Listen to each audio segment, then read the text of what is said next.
अस्सलाम वालेकुम and welcome back to another episode of drawing room discussions with Ahmed and Ahmed. और आज का अहमद हमारा टॉपिक, क्योंकि रिसेंटली खान साहब के अरेस्ट का वाक़या हुआ है, तो मैं तो इसको ये बोलूँगा कि खान साहब का ख्वाह वो अरेस्ट हो या बाकी जो लीडरान जा चुके हैं जेलों में, बेसिकली इंतकामी सियासत है। और हमारी डेमोक्रेटिक सिस्टम एक इस तरह का है कि जो अभी तक मैच्योर हुआ ही नहीं है, बबल फटा ही नहीं है अभी तक। एक होता है ना कि फटे और तब पता चले कि यार अच्छा हुआ क्या, किस तरह किस विजन के साथ हम जाएंगे। ये यहाँ डेमोक्रेसी का ये हिसाब किताब है कि जो पावर में आता है वो नीचे जो पिछले लोग गए हैं उनके ऊपर इंतकामी कार्रवाई करेगा। बेसिकली कहने का मकसद ये है कि इंतकामी सियासत है, और जो अब बहुत ज़्यादा नैरेटिव और प्रोग्रेस कर गई है बहुत ज़्यादा। हाँ यार, देखा जाए तो हमेशा से इसी तरह ही हुआ है। और मैं तो मतलब सियासतदानों को इस पे को थोड़ा सोचना चाहिए कि यार कल को जो क्या उसे कहते हैं डीप स्टेट जिसको कहा जाता है, तो वो आज तुम्हारे साथ खड़ी है, कल को वो उनके साथ खड़ी होगी। आज तुम्हारे साथ मिलके वही जो सो कॉल्ड इदारों में लोग बैठे हैं वो ऑल्टर कर रही है चीज़ों को। हाँ, वो एक गवर्नमेंट को तुन रहे हैं, और अगली गवर्नमेंट आती है उनके साथ मिलके पहली को तुनने लग जाते हैं। तो वही जिस तरह उसको कहा जाता है ना, बेनज़ीर और उनके नवाज शरीफ के बीच में जो मतलब एक मिसाक जमहूरियत हुआ था, चार्टर ऑफ डेमोक्रेसी। तो सियासतदानों को चाहिए यार कि कोई थोड़ा बहुत हिम्मत करें, आगे आएँ।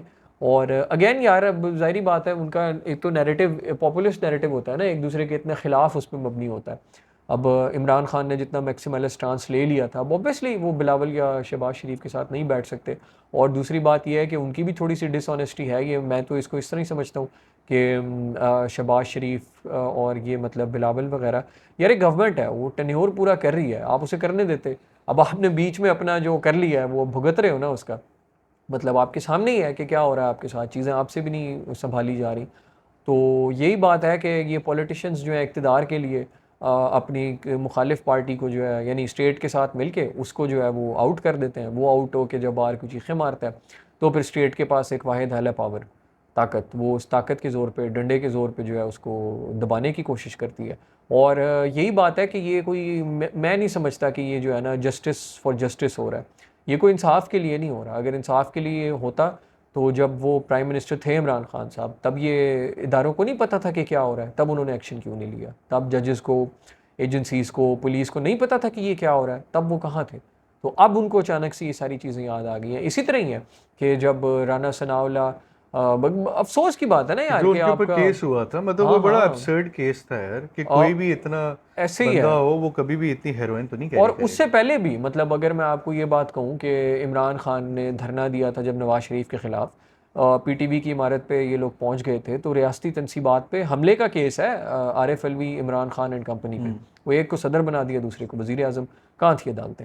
और इसी तरह जब ताहिरुल कादरी वाला धरना था, तो शहबाज शरीफ और राना सनाउल्लाह इन पे मर्डर की एफआईआर्स में ऐसे ही नॉमिनेट हैं, ये कि इन्होंने स्ट्रेट फायर मॉडल किए थे। टाउन के ऊपर जो है मॉडल बकायदा टाउन अच्छे खासे केस जो लोग है, मर गए थे। तो वो आप मतलब एक आज प्राइम मिनिस्टर है, दूसरा इंटीरियर मिनिस्टर है। तो इदारे एक को कह रहे हैं इसके पास से हीरोइन निकली थी, उस टाइम उसके हथकड़ियाँ लगा के ले जा रहे हैं, और थोड़े ही दिनों बाद उसको सल्यूट कर रहे हैं कि ये इंटीरियर मिनिस्टर है। तो पॉलिटिशियंस तो भाई जो करप्ट हैं, जो दो नंबर हैं, वो तो हैं ही हैं। ये जो अंदर ब्यूरोक्रेसी बैठी हुई है, ये मैं कहता हूँ यार, इनकी जो कहानियाँ हैं, जितने बड़े ये सैड टू से और बड़े दुख से ये लफ्ज़ इस्तेमाल कर रहा हूँ, मुनाफिकत, मतलब ये तो आम है ना, और उसको ये लोग हाँ। पॉलिटिकल बात कर लेते हैं कि हम पॉलिटिकल मैनूवरिंग करते हैं। अब आप देखिए, मुझे एक चीज़ बड़ी वो सही लगी इस मौके पे, कि अगर हम 9 मई के वाक़या को देखें, और अगर हम उसके साथ ही हम देखें बीबी जब शहीद हुई थी, तब जरदारी साहब का क्या स्टांस था, हम्म। और तब पीटीआई की लीडरशिप का क्या स्टांस था। हम्म। जरदारी साहब का स्टांस ये था कि जब उन्होंने अपने ही लहजे में और अपने ही तरीके से सिंधियों को और सबको मुखातिब किया कि जी बस अब बस किया जाए, हम्म। ठीक है, और तब वो फिर पावर में आए, और आगे फिर जो भी बॉल गेम थी, जो भी हिसाब किताब था, वो अलग था। मगर बात सिर्फ ये कहने की है कि ये रियासती तनसीबात भी आपकी अपनी है, हमारी अपनी है, हमारे टैक्स पेयर के पैसों से बनी हुई है। कल को अगर इनको नुकसान पहुंचता तो ऑटोमेटिकली स्टेट को नुकसान है। हम्म। स्टेट जब आपसे और पैसे टैक्सेस की मद के अंदर चार्ज करेगी, तो ऑटोमेटिकली किकबैक्स जो लोग बनाने वाले हैं, और जो लोग उनको क्या नाम है, ग्रीन सिग्नल देने वाले हैं, जो साइन करने वाले हैं, जो अप्रूव करने वाले हैं, उनके पास भी जाएगा। तो कहीं ना कहीं ये विन विन सिचुएशन सिर्फ एक स्पेसिफिक तबके के लिए। और क्योंकि आजकल जो एक नैरेटिव की वॉर चल रही है कि पहले हम पीटीआई के लोगों को देखते थे कि जी जब नवाज शरीफ साहब को करार दे दिया 5 साल के लिए नाअहल, तो बड़े जी ढोल ढमक्के और बड़े एंकर्स खड़े हुए, साबिर शाकिर जैसे, कि जी वो हालांकि बड़े पुराने एंकर्स हैं, बड़े रिनाउंड एंकर्स हैं, कि जी बहुत मुबारक हो जी उनको नाअहल करार दे दिया। जी अगर नाअहल करार दे दिया है तो ये कोई मुबारकबाद की तो बात नहीं है, क्योंकि कल को ये मुकाफात अमल है, कल को आपके साथ भी हो, और आज ये आपके साथ हो गया। अब वो कह रहे हैं कि जी बहुत मुबारक हो, 5 साल के लिए नाअहल हो गया, कोट लखपत जेल जा रहे हैं और इस तरह हो रहा है। नो डाउट बहुत सारे लोगों के साथ खान साहब की सिंपथीज भी हैं, बहुत सारे लोग जो है पीटीआई पीपल्स पार्टी नून लीग को भी सपोर्ट करते हैं। ये बेसिकली नैरेटिव की वॉर चल रही है, पॉपुलिज्म की कहानी है। जो अच्छा स्लोगन लेके आता है अवाम उसके पीछे चली जाती है। तो अवाम को खुद खुल के सोचना चाहिए। हम जैसे लोगों को जब समझ आने लग गई है, तो आप लोग तो ज़्यादा इक्विप्ड हैं, ज़्यादा आप लोगों के पास अपनी बहुत सारी इक्विपमेंट है, चीज़ें हैं। इक्विपमेंट से मुराद ये कि ख़ानदानों में बैठते हैं, बात करते हैं। आप पहले बुज़ुर्गों की क्या बात होती थी और अब किस तरह होता है, नैरेटिव मतलब हिसाब किताब चेंज हो चुके हैं। तो इमरान खान साहब आप परेशान ना हो, ये वापस आ जाएंगे। जिस तरह नवाज शरीफ साहब तो चले बाहर चले गए, ये बाहर नहीं जाएंगे, कम से कम इस बात की गारंटी है। मगर ये उसके बाद दोबारा कोट लखपत जेल से छुट के वापस जमान पाक आ जाएंगे। मगर खुदारा ये कर्सिंग मैकेनिज्म को, कर्सिंग बिहेवियर को छोड़ दें। आप एक गालम गलोच की सियासत को ख़त्म कर दें कि जब मरीम नवाज साहिबा बात करती हैं, वो चूहा आया, वो चूहा छुपा हुआ है, आपकी जो आगे ऑडियंस है वो खुश नहीं हो रही। माजरत के साथ पढ़ा लिखा तबका शर्म से वो ए पॉलिटिकल होता जा रहा है। वो कहता है हमारी पॉलिटिक्स से कोई गर्ज नहीं है। आहिस्ता आहिस्ता ऑटोमेटिकली एक ऐसा वक्त आएगा कि जब ये सारे सियासतदान बैठे होंगे और इनके सिर्फ घर के अपने लोग इनको वोट दे रहे होंगे, बाकी अवाम वोट नहीं देगी। वो बोलेंगे जी हमें तो डेमोक्रेटिक सिस्टम अच्छा ही नहीं लगता। हाँ नहीं यार, मतलब अभी भी क्या मतलब डेमोक्रेटिक सिस्टम, मतलब मेच्योर ही नहीं हुआ। प्री पोल रिगिंग अलग है, पोल वाले दिन रिगिंग अलग है, पोस्ट पोल रिगिंग अलग है, with in the parliament big rigging अलग डैडीज अलग है। हैं। तो मतलब कितने लेवल्स पे तो इस पूरे प्रोसेस को सो कॉल्ड, अगर किसी को लगता है मुल्क में जमहूरियत है तो कोई बिल्कुल होगी, जमहूरियत नहीं। तो होगी। बट ये है कि यार आपके सामने ही है, सियासतदान किसकी तरफ देख रहे हैं इक़्तिदार के लिए, मेरा नहीं ख्याल अवाम की तरफ देख रहे हैं। अवाम के लिए ये कभी बिल्स पास नहीं होते। आप एक ही दफ़ा में 33-34 आपके बिल मंजूर हो गए, जो पहले कभी ज़िंदगी में नहीं होते थे। तो ये एक बनाना रिपब्लिक तो नहीं आप कह सकते, लाला लैंड है बेसिकली, कि यहाँ कुछ भी हो सकता है। हम एक साई-फाई फिल्म के अंदर हैं और इसके एपिसोड्स पे एपिसोड्स आ रहे हैं, सॉरी सीज़न है, एपिसोड्स पे एपिसोड्स आ रहे हैं, और हर एपिसोड में कोई ना कोई नई कहानी है कि आप बस मगन होकर आवाम देख रही है। मेन स्ट्रीम मीडिया की तरफ अगर जाएं तो मेन स्ट्रीम मीडिया जो इक़्तिदार में होते हैं, कुछ चैनल्स उनके साथ हैं, कुछ चैनल्स जो हैं वो अपोजिशन पार्टीज़ के साथ हैं। तो कहीं ना कहीं ये सारा का सारा कहानी चल रही है, जिसके अंदर ना हुकूमत को फ़ायदा होगा और सो कॉल्ड और लोगों को फ़ायदा होगा जो सुपर एलीट हैं। बाकी तो गरीब तबका, middle class, lower middle class, even though a certain class of rich people, उनको कोई फ़ायदा नहीं है। और जॉब वाले बंदों को तो बिल्कुल भी कोई फ़ायदा नहीं है, क्योंकि कल को कंपनी, जब आपके मुल्क के हालात ख़राब होंगे तो तभी जितनी भी आपकी बड़ी बड़ी कंपनीज है ये तो यहाँ से टेक ऑफ कर जाएंगी। हाँ यार, इसी वो तरह बोलेंगे यार अब इंटरनेशनल छोड़ें जी, हम जा रहे हैं। फ्लाइट ऑफ कैपिटल अब जितना आसान हो गया है, मतलब आपके सामने ही है कि सरमायादार, इसीलिए तो बार बार पब्लिक सेक्टर डेवलपमेंट की मैं बात करता हूँ कि मतलब देखो, सरमायादार को ना आवाम से कुछ है, ना उस खित्ते से कुछ है, ना इवन अपनी लेबर से कुछ है, उनको है पैसा बनाना। ऐसे तो ही अगर उन्हें चाइना में सस्ती लेबर मिले वो वहाँ चली जाएंगी, बेसिक श्रीलंका में मिल कैपिटलिस्ट जाएगी, सोच है। हाँ वो वहाँ चले जाएंगे। तो आप अगर इस उसमें आए कि नहीं यार ये बाहर से इन्वेस्टर आएगा और फिर ये रह ही जाएगा पाकिस्तान में आके, तो मेरा नहीं ख्याल ऐसा होगा यार। और इवन दो अगर वो यहाँ रह भी जाता है तो कल को अब उसका जो प्रॉफिट होगा वो कहाँ लेके जाएगा, जाहिर बात है जहाँ से आया वहीं लेके जाएगा। ऐसे ही तो वही बात है यार, कौन फिक्र करेगा, ये बिजनेस क्लास, ये मेरा तो नहीं ख्याल ये फिक्र करती है। अगर ये फिक्र करती है तो आप मुझे बताएं, पाकिस्तान में मिनिमम वेज का एक कानून है कि मज़दूर की कम से कम इतनी तनख्वाह होनी चाहिए। लोकल आप देख लें इंडस्ट्री में जो सेठ हैं हमारे, टेक्सटाइल के है ना ज़्यादातर, टेक्सटाइल की आप इंडस्ट्री में जाके जो भी आपको लगता है कि यार ये वाला ग्रुप तो बहुत बड़ा है, उसका जाके पूछ लें कितनी शिफ्ट्स होती हैं, एक शिफ्ट में किस तरह पैसे दिए जाते हैं, ओवर टाइम का क्या सीन है, और जो प्रॉपर लेबर लॉज हैं कि भाई आपने नोटिस पीरियड है, इतने टाइम पहले निकाल नहीं सकते, निकालना है तो शो कॉज देना है, देख लें कितना को प्रैक्टिस हो रहा है। तो मतलब और ये सेठ साहिबान जो है माशाल्लाह यहाँ से पैसे कमाते हैं, हुकूमत से सब्सिडियाँ लेते हैं, दुबई में प्रॉपर्टीज़ बना रहे हैं, तो या बच्चे बाहर पढ़ने भेज रहे हैं। तो मतलब ये फ्लाइट ऑफ कैपिटल जिस तरह हो रहा है, तो मेरा तो नहीं ख्याल कि भाई इसमें आप जो प्राइवेट बिजनेस ओनर्स हैं उनसे कोई उम्मीद रखते हैं कि वो बहुत ज़्यादा आउट ऑफ द वे जाके मुल्क के लिए कुछ करेंगे। कोई भी नहीं, इवन तो जब आपके हुक्मरान नहीं कर रहे। आप देखें, अगर हम 75 साल तारीख के ऊपर बात करें, इसको हम छोटा सा समराइज़ कर देते हैं। शुरू में आपके अयूब खान साहब आए, सॉरी, उससे पहले जो सिकंदर मिर्ज़ा साहब थे, फिर ये अयूब खान साहब आए, फिर जी आपके याया खान आए, उसके बाद जो है वो भुट्टो साहब आए, भुट्टो साहब के बाद ज़िया साहब आए, ज़िया साहब के बाद जो है वो अ, बीबी उसके बाद बीबी बीबी आई, आई थी। फिर बीबी नवाज के आया, बाद फिर नवाज बीबी, फिर नवाज नवाज शरीफ शरीफ, आए, फिर बीबी आई, उसके बाद फिर आपके आगे मुशर्रफ साहब। मुशर्रफ साहब के बाद जो है दोबारा जरदारी साहब आए, जरदारी साहब के बाद जो है आपके नवाज लीग आई, ठीक है, नवाज शरीफ साहब आए, उसके बाद फिर पीटीआई आई। अब बेसिकली ये आई या गई या जो भी था, बहुत छोटा चंक है जो डेमोक्रेटिकली बहुत सारी पार्टीज़ ने इसके ऊपर काम किया। हम्म। अब इसके अंदर सिर्फ एक टेन्योर गुजरा प्रॉपरली, वो था आपके पीटीआई पीपल्स पार्टी का, जिसके अंदर जरदारी साहब क्योंकि प्रेसिडेंट ऑफ पाकिस्तान थे, उनको किसी ने हिलाया नहीं। और नीचे जी वो यूसुफ गिलानी साहब को भी हटा दिया। उसके बाद जो है वो राजा परवेज़ अशरफ साहब आ गए थे। उसके बाद पे इसी तरह नवाज शरीफ साहब के साथ भी यही हुआ। फिर बाद में जो है वो अब्बासी साहब आ गए थे। तो ये एक अलमिया बनता जा रहा है कि किसी को बैठना, पावर का मसला होता है कि जी कि सीट पे ज़्यादा देर कोई ना बैठे। जनाब, आप लॉ ले आएँ, आप एक विजन सेट करें, आप पब्लिक सेक्टर जिस तरह आपका सिस्टम है आप उसको और बेहतर करें, आपके इन्वेस्टर्स और आए। इन्वेस्टर्स को चाहिए होती है सिक्योरिटी। अगर कोई भी इन्वेस्टर XYZ आता है, उसको 10-15 साल की सिक्योरिटी चाहिए ताकि वो यहाँ आके सेटअप लगाए, मैन्युफैक्चरिंग करे, यहाँ से पैसे उठाए, अपनी जगह पे भी भेजे और मुल्क में भी ऑब्वियसली लगेंगे। तो जब ये सिक्योरिटी नहीं होगी, ऑटोमेटिकली आपका मुल्क प्रॉस्पर नहीं करेगा। जिसको प्राइम मिनिस्टर बनने का शौक है, सारी पार्टीज़ आपस में बैठें, चार्टर ऑफ डेमोक्रेसी साइन करें। आप इस्टेब्लिशमेंट को भी कह दें कि जी कि अब हमारी जी चार्टर ऑफ डेमोक्रेसी साइन हो गई है माजरत, सॉरी, अब जी माजरत के साथ कोई भी राइट लेफ्ट कोई हरकत नहीं हो सकती। अब जितने भी लोग आएंगे वो 3-3 साल 5-5 साल के लिए, जी 3 साल कर दें, टेन्योर अगर ज़्यादा नहीं पसंद 3 साल के लिए कर दें, 2 साल के लिए कर दें।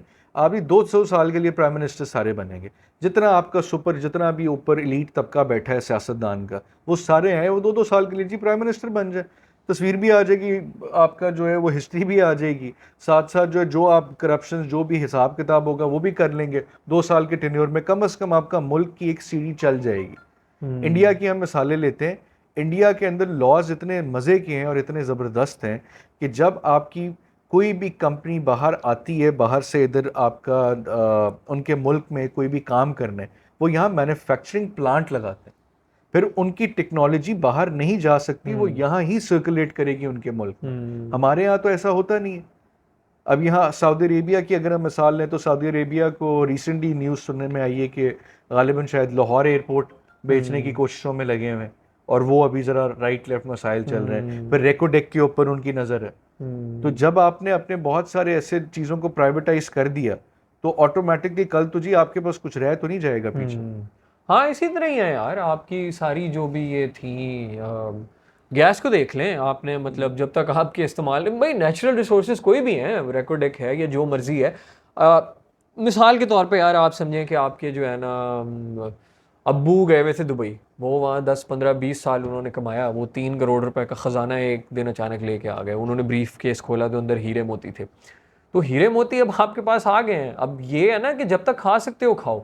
एक तो ये वो है मैकेनिज़्म या एक मेथोडोलॉजी जो सैडली हमारी रियासत की है कि इनको अगर कोई चीज़ मिल भी जाए तो ये कहेंगे हाँ खाओ पियो यार, अय्याशी करो, बजाय इसके कि ये सोचें कि यार इसको हम मतलब इससे आने वाली मल्टीप्लाई इनकम कर को लें, कुछ कर लें। हम किस तरह प्रोडक्टिवली कोई ऐसे प्रोजेक्ट्स लगाएं कि ये एक सस्टेनेबल तरीक़ेकार बन जाए, माहाना आमदनी हमारी शुरू हो जाए या कुछ हो जाए। तो सैडली यार नीचे से लेके ऊपर तक का जो है ना मेजॉरिटी लोगों का यही उनका विजन एक हफ्ते से ज़्यादा नहीं है, शॉर्ट मतलब टर्म, बहुत हाँ। शॉर्ट ऑफ द और शॉर्टेस्ट टर्म की हुकूमतों बात का है। भी यही है कि ये आ जाते हैं तो 5 साल भी मेरा नहीं ख्याल कि कोई हुकूमत सोचती होगी कि हम 5 साल, ऑब्वियसली दूसरा उसमें एक इनसिक्योरिटी भी है, जिस तरह हमने बात की कि प्राइम मिनिस्टर किस तरह बदलते हैं, बट स्टिल यार कोई पॉलिसी होती है, साल साल में बहुत कुछ हो सकता है यार, किसने बोला साल में कुछ नहीं हो सकता। 3 साल बहुत हैं, अगर आपकी 5 साल की गवर्नमेंट 3 साल भी आप रुक जाओ, बेतहाशा काम है जो किए जा सकते हैं, बट उनका विजन ही वो नहीं है। उनका ये विजन है कि यार बस ये अभी 6 माह अगले किस तरह पूरे करने हैं, अपना जो है वो किस तरह बैंक बैलेंस बढ़ाना है, और आखिरी साल में अगर हम टिक गए तो फिर वो सोचते हैं कि हाँ भाई अब इलेक्शन आने वाला है, तो अब मतलब किस तरह डेवलपमेंट की स्कीम्स दे के नालियाँ पक्की करवा दो, सड़कें बनवा दो, ये करके वोट किस तरह लेने हैं, अब थाने के चाहिए, दुनिया अब दैट्स कहाँ इट। से कहाँ पहुँच गई है। मैं भी एक रिसेंटली पढ़ा था उसके अंदर कि दुबई की अगर हम एग्जांपल लें तो दुबई में जितने भी ये यूट्यूबर्स हैं और जो कंटेंट क्रिएटर्स हैं और जो पॉडकास्टर्स हैं, जितने भी लोग हैं, वहाँ दुबई को वो बेसिकली हब बनाना चाहते हैं। अभी रिसेंट इनकी हुई वो गोल्डन वीज़ाज दे रहे हैं, इस तरह की चीज़ें। पाकिस्तान में अभी भी वही है कि यार अच्छा अगर हम प्लॉट काट के बेच देते हैं, ये कर लेते हैं। ऑब्वियसली ये भी इंडस्ट्री बुरी नहीं है, कोई इंडस्ट्री बुरी नहीं है। आपकी जो मेजर बड़ा जो चंक है जो बेसिकली इंडस्ट्रियलाइजेशन के लिए यूज़ हुआ था, उसको कम से कम आप दोबारा से रिवैम्प करके दोबारा आप लॉन्च करें, ताकि कम से कम आपके पास डॉलर तो आए। अभी रिसेंटली मैं एक वीडियो देख रहा था, एएनएफ वाली, और कराची के अंदर दो साहब थे, उन्होंने श्रिम्स और शूम्स वगैरह साथ लेके जा रहे थे, को 1200-1300 दिरहम भी थे उनके पास प्रॉपर जो है वो डॉक्यूमेंटेशन भी थी। उन्होंने जाके दुबई में वो बेचना था, और उसके बाद जो है वो वापस आते तो डॉलर अपने साथ लेके आते। जब वो यहाँ एक्सपेंस करते तो कन्वर्जन करते तो डॉलर ऑटोमेटिकली आपकी स्टेट के पास जाता, साथ साथ कन्वर्जन में उनको पैसे मिलते, और ऑब्वियसली वो कहीं ना कहीं उनका कारवां चल जाता। वहाँ जी लड़ाई हो गई। एएनएफ वाले कहते कि जी कि यहाँ आप आधा माल छोड़ के जाएं, आधा माल हम अपने पास रखेंगे, आधा माल आप लेके जाएं। अब एक बंदा जो मुल्क के लिए सोच रहा है, ख्वाह वो मुल्क के लिए ना सोच रहा हो, वो अपना बिजनेस के बारे में सोचे, कहीं ना कहीं इनडायरेक्टली तो पाकिस्तान को ही फायदा है ना। जब आप एक्सपोर्ट की बात करते हैं तो एक्सपोर्ट्स की आपके पास लास्ट जो है वो इतनी कोई रिपोर्ट्स नहीं आती। मतलब आपके पास जो फॉरेन रिमिटेंसेस आई हैं वो 24.4 बिलियन डॉलर आई हैं, उससे पाकिस्तान का कुछ बनेगा तो नहीं। पाकिस्तान एक पूरा मुल्क है, तो जब मुल्क का आपका ख़जाना, आपका मुल्क की जीडीपी जब इतनी ज़्यादा ग्रोथ में नहीं आ रही, ऑटोमेटिकली आप जो है वो डाउन से डाउन होते जा रहे हैं। और पाकिस्तान का भी सूरत हाल ये कि 14 बिलियन डॉलर जी हमारे पड़े हुए। जनाब अली, आप ये तो हुकूमत को, आप ये तो आवाम को बताना कि जो 14 बिलियन डॉलर पड़े में, इनमें से आप कुछ पैसों को तो हाथ ही नहीं लगा सकते। वो तो आपकी एज ए सिक्योरिटी बॉन्ड पड़ा हुआ है। अगर आप वो हाथ लगाएंगे तो कल को आपको बाकी ममालिक पैसे नहीं देंगे। अभी सऊदी अरेबिया जैसे बरादरान जो मुल्क हैं हमारे, जो ब्रदरली कंट्रीज हैं, वो पहले हमें जो है वो ऐसे पैसे दे देते थे, अब वो नहीं देते, because they are also thinking about the economic systems, trade systems, unity building, community setups और चीज़ें। अंदर खाते जो मर्जी उनके बुराई हो, मगर जब तक हमारे सियासतदान सारे इकट्ठे एक पेज पे नहीं होंगे, अना अपनी नहीं ख़त्म करेंगे, ये न्याजी, ये मियाँ साहिबान, ये जितना भी ये नाम ले लेके बोलते हैं, छोटा गंजा बड़ा गंजा, ये जी माजरत के साथ ये सियासत तो नहीं कर रहे। लग रहा है ऐसे कि सास बहू की कोई लड़ाई हो रही है, या हम कोई स्टेज ड्रामा देख रहे हैं फैसलाबाद के किसी जगह पे। तो ये एक बड़ा अफसोसनाक वाक़यात हम देखते हैं। और ये अगर लोग समझते हैं कि जी के खान साहब के साथ बिल्कुल ठीक हुआ, इसके ऊपर भी क्रिटिसिज्म करते हैं कि जी खान साहब के साथ भी ठीक नहीं हुआ, नवाज शरीफ साहब के साथ भी ठीक नहीं हुआ, ख्वाह वो मरीम नवाज हो उनके साथ भी ठीक नहीं हुआ, किसी के साथ ठीक नहीं हुआ। ये सिर्फ एक अना की गेम है कि जी मैं आऊँगा तो मैं इसको पकड़ के सीधा कर दूंगा। आपका काम नहीं है सीधा करना है इनको, आपका काम है कि आप हुकूमत को प्रॉपरली चलाएं, ताकि मुल्क आपका सही तरीके से तरक्की की तरफ गामजन हो। जितना आपका ये रॉ टैलेंट सारा का सारा वेस्ट हो रहा है, ये कम से कम टैलेंट को स्किल सेट देंगे तो ये आगे और ज़्यादा बेहतर होगा। हाँ ऑब्वियसली यार, मतलब खैर यार, कहीं ना कहीं मैं तुम्हें बताऊं, अवाम का भी थोड़ा सा मूड यही है कि उनको ऐसा बंदा पसंद है, मौला जट स्टाइल, जो आगे कहे मैं ऐसी की सबको तैसी सेट कर कर दूंगा। दूंगा, मैं उल्टा लटका दूंगा, मैं फलाना कर दूंगा। सैडली यही है ना कि यार जलसों को, अच्छा मेरा ही ख्याल पाकिस्तान में, शायद पूरी दुनिया में ना जलसों को यही चीज़ें अपील करती हैं, लेकिन शायद वहाँ पे ये है कि क्राउड थोड़ा कम होता है, लोग जलसा सुन के जाते हैं लेकिन घर जाके सोचते ज़रूर हैं कि यार अच्छा ये जो कह रहा है ये करेगा कैसे। पाकिस्तान में ये है कि बाबू जैसे कह देता है तो हम वी स्लीप ओवर इट कि हाँ यार ये जो कह रहा है ठीक कह रहा होगा। तो अगेन यार, ये जिस तरह वो कहते थे इमरान खान साहब के मैं आऊँगा तो इकॉनमी ठीक कर दूँगा, या मतलब उन्होंने शुरू में मतलब जिस तरह अपना एक स्टांस लिया कि मैं IMF के पास नहीं जाऊँगा, तो खैर 9-1 महीने वो नहीं गए, बट इवेंचुअली फिर जब रियासती इदारों की तरफ से थोड़ा प्रेशर आया तो असद उमर साहब को सैक किया और फिर नए जो हैं वो आए फॉरेन मिनिस्टर और स्टेट बैंक के गवर्नर आए और फिर उन्हें IMF के पास जाना पड़ा। तो यही बात है, फिर ये मतलब कहने का मकसद ये है कि अपनी पॉलिसी जो वो चाह रहे थे उस तरह वो नहीं कर सके। मियाँ साहिबान इक़्तिदार से जब बाहर थे, इसहाक डार साहब बाहर थे, तब ये कहते थे कि ये जो इकॉनमी का बेड़ा गर्क हो गया और फलाना हो गया ढिमकाना हो गया, हमारे दौर में ये था। आपको चांस मिल गया तो आपने क्या किया। वो यार कहने की बात ये है कि PTI हो, PP हो, PMLN हो, आप में से किसी के पास भी कोई पॉलिसी नहीं है। आप बेसिकली IMF के कहने पे चल रहे हो। फ्री ट्रेड और न्यू लिबरल जो पॉलिसीज़ हैं वो यही है ना कि भाई इंटरेस्ट रेट बढ़ा दिया, कम कर दिया, सब्सिडी बढ़ा दी, कम कर दी, फलानी चीज़ पे टैक्स लेवी बढ़ा दिया, कम कर दिया, टैक्स कलेक्शन बढ़ा देंगे, इसके अलावा मतलब यार क्या आप में से किसी भी गवर्नमेंट के पास कोई विजन है? कोई सोचा है कि किस इंडस्ट्री को बढ़ाना है, किसको कम करना है?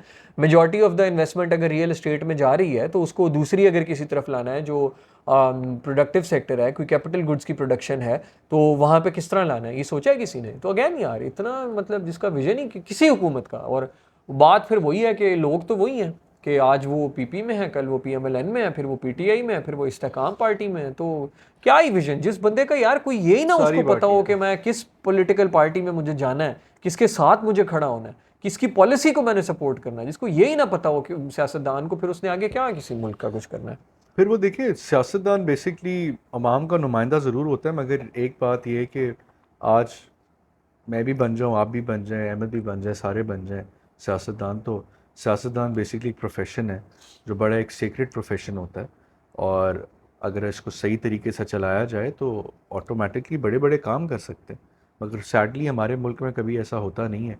ये हम पहले भी बहुत सारी अपनी पॉडकास्ट में कह चुके हैं, कहीं ना कहीं रेफरेंसेस दे के इलाकों वाइज और इस तरह कि यहाँ बेसिकली सिर्फ सियासतदान आता है, वोट लेता है और उसके बाद यही जद्दोजहद में होता है कि कहीं मुझे मिनिस्ट्री मिल जाए, अच्छा जी कहीं मैं ये बन जाऊँ, जब वो मिल गया तो उसके बाद वो पावर कॉरिडोर्स में बैठा होता है, वहीं जोड़ तोड़ की सियासत चल रही होती है। तो अवाम का इसके अंदर कोई वो नहीं है।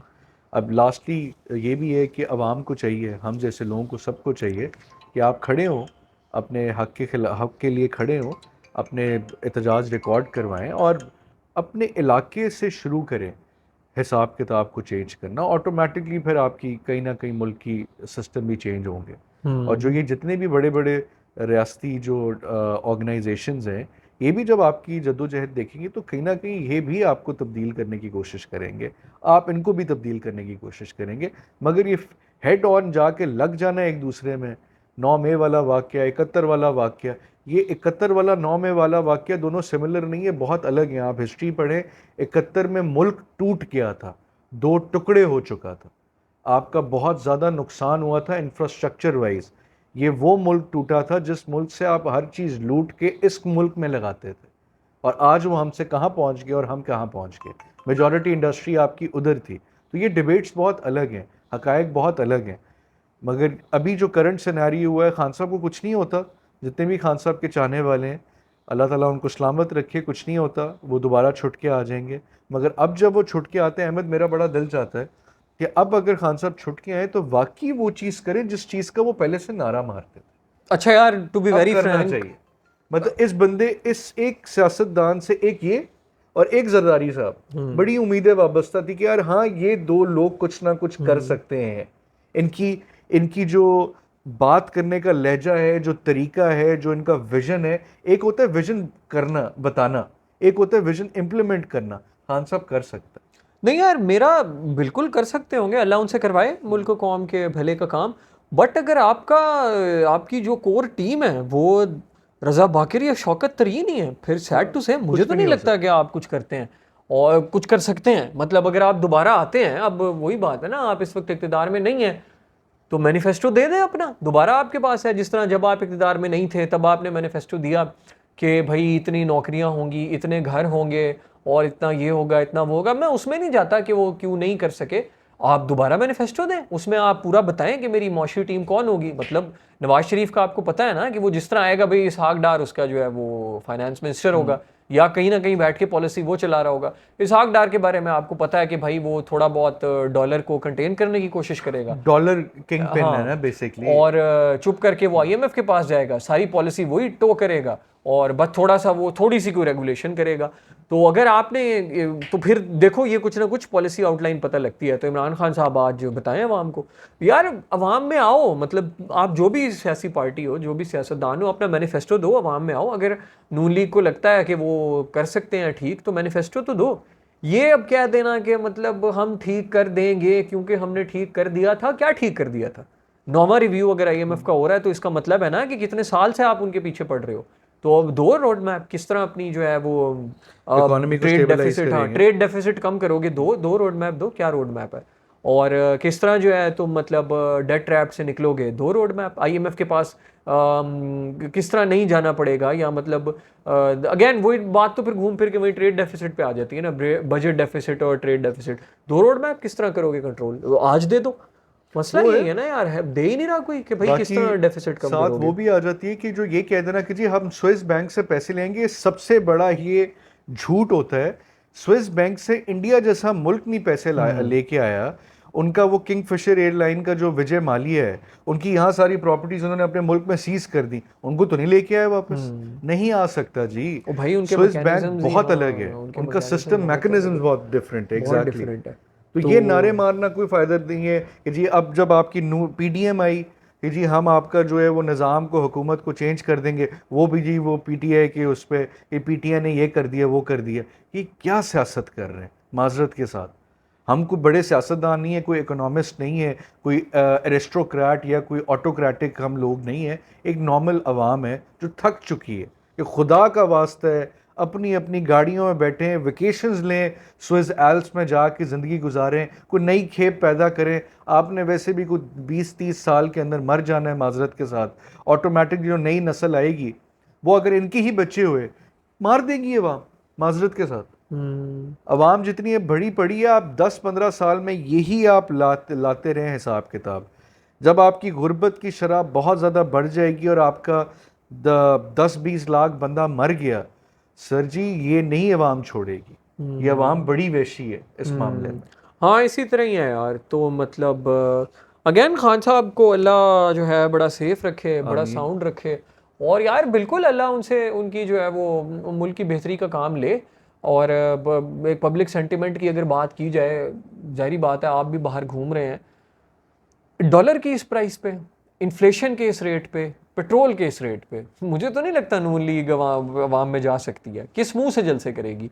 तो उनके पास तो खैर ऐसा नैरेटिव बचा नहीं है। पीपी जो है वो थोड़ा सा एडजस्ट करने की कोशिश करेगी कि सिंध कराची से कुछ सीटें निकाल ले और यहाँ पे अगर कुछ एडजस्टमेंट्स करके, मतलब जो कोई इलेक्टेबल्स को अपने साथ मिला के साउथ पंजाब की जो है कुछ हलकों में वो को गेम करने की कोशिश करे। ऑल इन ऑल अभी तक के जो हालात नज़र आ रहे हैं, एक सिंपथी का वोट कह लें और दूसरी चीज़ें हैं, वो इमरान खान साहब के हक़ में नज़र आ रही हैं। तो अब ये सारा जो ओनस है अब वो लाए करता है पीटीआई पे कि वो अपनी नई टीम का ऐलान करे और बताए अवाम को कि उनके पास क्या ऐसी चीज़ है, या ख़ुद सोचे कि वो क्या कर सकते हैं। सैडली अगर आपने आके फिर उस्मान बुज़दार साहब को ही सीएम लगाना है पंजाब का, तो भाई फिर जो है ना अल्लाह आपके हाल पे रहम और करे उसी और तरह ही हमारे हाल पे भी डिक्टेशन रहम करते हैं। और करे। लास्टली ये भी है कि अगर हम प्रैक्टिकलिटी के ऊपर बात करें, 2024 के एंड में 2025 में रिसेशन ने हिट करना है। तो जो भी गवर्नमेंट अब नहीं आती है वो बेवकूफ़ की बच्ची होगी कि वो अगर इतने बहुत बड़ी बड़ी बातें करते क्योंकि नहीं संभाल सकेंगे। हाँ मेरा तो ख्याल है कि हम रिसेशन में चल रहे हैं, ग्लोबल रिसेशन। अब और क्या हिट करेगा यार, हालात जो बने हुए हैं पर्टिकुलरली पाकिस्तान के तो बहुत ही बुरे हालात हैं। तो मतलब टफ टाइम्स आईएमएफ की जो वो थी और लेडी, मैं उनका नाम भूल गया, तो डायरेक्टर हैं जो भी मतलब उनकी सीनियर लीडरशिप लीड करते हैं आईएमएफ को, उन्होंने कहा था ये 2-3 साल जो है वो वर्ल्ड रिसेशन के साल हैं। तो उसमें अब यार वही है, जो यहाँ से मुल्क को निकाल गया भाई उसकी मैं कहता हूँ 7 नस्लों को ये अवाम वोट देगी। और जिसने इस टाइम पे अवाम को जो है बिट्रे किया और आलमी सरमाए के जो मफादात हैं उनका तहफ़्फ़ुज़ किया, उनकी 7 नस्लों को फिर सैडली बड़ी ज़िल्लत की ज़िंदगी गुजारनी वैसे पड़ेगी। जिस तरह वो अयूब खान के बारे में उनके बहुत वाक़या अलग एक अलग बातें हैं। हाँ मशहूर है कि हाँ। उनका जो है उनके दौर में खैर आटा काफ़ी महंगा हो गया था, तो नारा आवाम ने लगता था, गालियां लगाना शुरू अयूब कर दी कुत्ता थी। हाय हाय, अयूब कुत्ता हाय हाय। तो वो हाँ। अबू ज़ारी बात है, बड़ा ये एक रिदम वाला नारा है जिस बंदे ने बनाया था। तो अयूब खान का कोई बच्चा जो छोटा, यानी उनके पोते वगैरह या इसी तरह कोई ग्रैंड सन्स में से कोई आया और उसने घर आके ये नारा लगाया, अयूब कुत्ता हाय हाय। बाहर से सुन के जो आया था, बच्चा था, उसे नहीं पता था। तो फिर अयूब खान ने कहा कि यार ये नारा तो अब घर तक पहुंच गया। तो भाई तो डरे मैं उस वक्त अभी से। छोड़ दूं तो आप डरे उस सियासत। वक्त से कि जब ये नारे जो है आपके घर तक पहुंच जाएं और आप अपने बच्चों को, अपनी फैमिली को भी मुंह दिखाने के काबिल ना हो। बिल्कुल इसी तरह, और खुदारा गरीब आवाम के बारे में सोचें। वो कहते हैं कि अगर आप किसी के बारे में सोचो तो आपके बारे में भी सोचा जाता है, और एक मुकाफ़ात अमल होता है, जैसा आप करेंगे वैसा आप भरेंगे। तो आप बेशक अरबपति बन जाएं, अल्लाह ताला आपको जितना मर्ज़ी सोने और हीरे जवाहरात से नवाज दे, और आई एम श्योर आपके पास होंगे भी, ठीक है, जो हमारे हुक्मरान तबका है। मगर क्या वो सोने चांदी और हीरे हीरे जवाहरात जो आपको नसीब ही ना हो, हम्म। और वो कल को आपसे उसका बहुत बड़ा हिसाब किताब भी लिया जाए। हम्म। तो काइंडली मेरा तो बड़ा बड़ा दिल चाहता है अहमद कि इन सब लोगों को इकट्ठा करके ना इनकी प्रॉपर एक एकेडमी हो, इनके अंदर इनको हॉस्टल में रखा जाए, इनको दोबारा से जो है ना वो इंसान रीवैम्प किया बनाया जाए। कि जाए। जी, पावर हंग्री होना समझ आता है, इतना पावर हंग्री होना समझ नहीं आता है हम्म। आ कि जाएंगे आप यार, किसी को इक़्तिदार पे बैठा हुआ आपको बर्दाश्त नहीं होता कि ऐसे यार ही ये है। बंदा उतर जाए। हम्म। तो खुदा का वास्ता जी, पाकिस्तान ला इलाहा इल्लल्लाह मोहम्मद रसूलुल्लाह के नाम पे बना हुआ है। बहुत लोग कहते हैं, जो सेकुलरिज्म की बात करते हैं वो बहुत अलग बात करते हैं। कुछ ऐसे लोग हैं जो कहते हैं कि पाकिस्तान एक गलत तरीके का मुल्क है, इसको नहीं बनना चाहिए था। इसको अभी तक इंडिया पाकिस्तान इकट्ठे होते रहे, डिबेट्स हैं बहुत सारी, हम्म। मगर अभी प्रैक्टिकल ये है कि पाकिस्तान बन चुका है, 75 साल से ज़्यादा हो चुके हैं। 14 अगस्त को इंशाल्लाह पाकिस्तान 76 ईयर्स का हो जाएगा। अभी तक हम ये चीज़ें नहीं संभाल सक रहे, तो दुनिया कहाँ जा रही है और आप कहाँ जा रहे हैं, और लोग आपसे मुल्क से अगर निकलने लग गए तो जनाबे वाला आपके पास ये खाली मुल्क होगा और आवाम यहाँ होगी नहीं। हम्म। तो कल को आप किसी ईंटों के साथ या किसी पुलों के साथ या अंडर पासेस के साथ बैठ के कॉफ़ी शॉफ़ी भी पीजिएगा, एंजॉय भी कीजिएगा, और फिर बताइएगा कि जी मैंने बनाया था इतने इतने पैसे लगा के, मगर यहाँ काफ़ी 10 साल हो गए, यहाँ से कोई गुजरा नहीं। हम्म। तो अभी तक के लिए इतना ही। अगली पॉडकास्ट में इंशाल्लाह हाजिर होते हैं दोबारा। अल्लाह हाफ़िज़, अल्लाह ने के बाद।